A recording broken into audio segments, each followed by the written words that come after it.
بسم اللہ الرحمن الرحیم۔ السلام علیکم۔ سلطان صلاح الدین ایوبی ایک مقدمے کا فیصلہ سنا کہ عدالت سے اٹھنے والا تھا کہ 4 مرد سلطان کی عدالت میں داخل ہوئے۔ سلطان کے عدالت میں فیصلہ دیکھنے کے لیے لوگ دور دور سے آتے تھے، کیونکہ سلطان ہمیشہ فہم و فراست سے فیصلہ کیا کرتا تھا۔ اس سے لوگوں کو بہت سبق ملتا تھا۔ ان 4 آدمیوں نے سلطان کے عدالت میں حاضر ہو کر سلطان سے کہا کہ سلطان، ہمارے گاؤں میں ایک طوائف اپنی کوٹھی میں رہتی ہے جو کہ ایک زانی عورت ہے۔ اس سے پہلے وہ مردوں کے ساتھ زنا کرتی تھی، اب تو انہوں نے حد ہی پار کر دی، اب وہ جانوروں کے ساتھ زنا کرتی ہے۔ اس عورت نے اپنے گھر میں ایک کتا پال رکھا ہے اور وہ اب اس کتے کے ساتھ بدفعلی کرتی ہے۔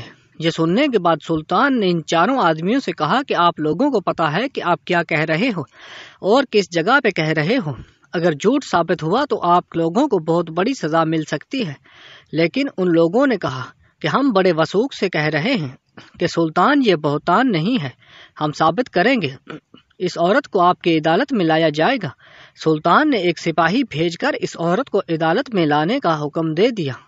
سپاہی فوراً گئے اور اس عورت کو عدالت میں حاضر کر دیا۔ عدالت میں حاضر کرنے کے بعد سلطان نے اس عورت کو جب دیکھا تو وہ ایک سفید میں ملبوس تھی، مکمل طور پر نقاب کیا ہوا تھا۔ اس کو دیکھ کر سلطان صلاح الدین کو لگا کہ یہ بہت نیک عورت لگتی ہے۔ سلطان نے اس عورت سے مخاطب ہوتے ہوئے کہا کہ اے عورت، ہماری عدالت میں آپ پر یہ 4 بندے الزام لگا رہے ہیں کہ آپ ایک طوائف ہو کر کوٹھی میں رہتی ہیں، لوگوں کو گناہ کے لیے بلاتی ہیں۔ اب تو آپ نے حد ہی کرتی ہے، اب کتا پال رکھا ہے، اس کے ساتھ آپ زنا کرتی ہو۔ وہ عورت رونے لگی۔ زارو قطار رونے کی وجہ سے عورت سلطان کی کسی بات کا جواب نہیں دے سکی، تو سلطان صلاح الدین نے اس عورت کو دوبارہ یہی بات دہرائی تو وہ عورت روتی روتی اس کی ہچکی بند ہو گئی۔ تو سلطان صلاح الدین نے شاہی دائی کو بلا کر عورت کا معائنہ کرنے کو کہا۔ محل کے اندر لے جا کر شاہی دائی نے جب عورت کا معائنہ کیا تو باہر نکل کر ایک چیخ ماری اور پھر محل کے اندر چلی گئی۔ تو سلطان صلاح الدین ایوبی اٹھ کر اپنی نشست سے محل کے اندر چلا گیا۔ وہاں سے نکلنے کے بعد سلطان کا چہرہ غصے سے سرخ ہو رہا تھا۔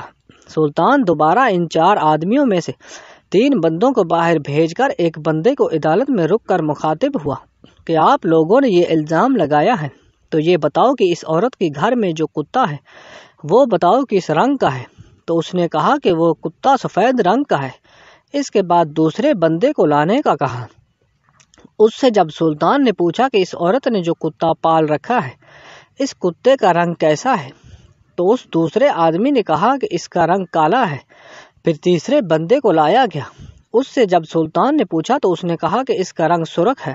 پھر تیسرے بندے کو جب لایا گیا تو اس نے میرون کلر کی رنگ بتائی۔ اس کے بعد سلطان نے سپاہیوں کو حکم دیا کہ فوراً جا کر اس کتے کو لایا جائے۔ جو ہی کتے کو سلطان کی عدالت میں حاضر کیا گیا تو وہ ہر رنگ کا لگتا تھا۔ یہ دیکھ کر ان 4 بندوں کے ہوش اڑ گئے۔ سلطان نے بڑی عدالت میں سب کے سامنے کہا کہ اب یہ کتا بولے گا کہ یہ عورت زانی ہے یا نہیں۔ تو وہ 4 بندے سلطان سے مخاطب ہوئے اور کہا کہ سلطان معظم، یہ کیسے ہو سکتا ہے کہ ایک بے زبان جانور بول پڑے گا؟ تو سلطان نے کہا کہ اللہ کے نیک بندوں پر جب تہمت لگتی ہے تو پھر اللہ بے زبان جانوروں کو بھی زبان دے کر گواہی کے لیے پیش کرتا ہے۔ تو اس کے بعد سلطان صلاح الدین ایوبی نے اس عورت سے مخاطب ہوتے ہوئے کہا کہ ان 4 بندوں کے ساتھ آپ کی کیا دشمنی ہے کہ انہوں نے آپ پر اتنا بڑا الزام لگایا؟ سلطان صلاح الدین نے جب اس عورت سے کہا کہ یہ آدمی کیوں آپ پر اتنا بڑا بہتان لگا رہے ہیں، تو اس عورت نے کہا کہ سلطان، میں ایک اکیلی عورت ہوں، میرے سر کے اوپر میرے باپ کا سایہ ہے، نہ ہی بھائی کا سایہ۔ ایک شوہر تھا، وہ بھی 1 سال پہلے فوت ہو چکا تھا۔ میرا شوہر جب زندہ تھا تو میں اس کے گھر کا دیکھ بھال کرتی تھی اور باہر کی ضروریات پوری کرتا، لیکن اس کے بعد جب شوہر وفات ہوا تو اس کے بعد میں خود اپنے گھر کی دیکھ بھال کرنے کے لیے باہر نکلنے لگی۔ لیکن میں نے پردے کا بہت خیال کیا، کیونکہ اللہ تعالیٰ قرآن میں پردے کا حکم فرماتا ہے۔ چند دن پہلے ایک آدمی میرے گھر کے دروازے پر آیا اور مجھ سے کہنے لگا کہ میں اس کے ساتھ کچھ وقت گزاروں۔ میں نے اس کو سختی سے منع کر کے واپس بھیج دیا۔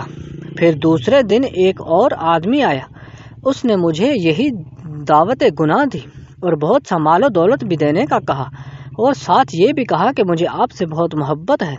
تو میں نے اس بندے سے کہا کہ جب آپ کو مجھ سے محبت ہے تو پھر میرے ساتھ شادی کر لو۔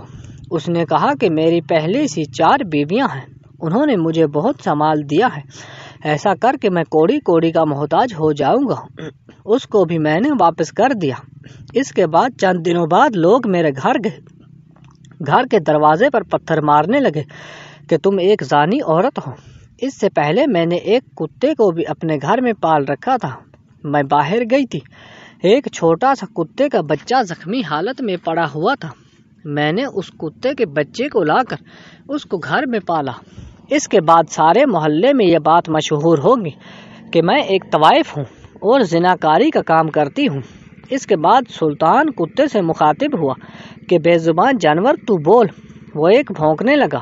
سلطان نے کتے سے کہا کہ اگر ان لوگوں نے آپ کی مالکن پر تہمت لگائی ہو تو فوراً اس کو کاٹ لو۔ وہ کتا دوڑ کر ان لوگوں کو کاٹنے لگا۔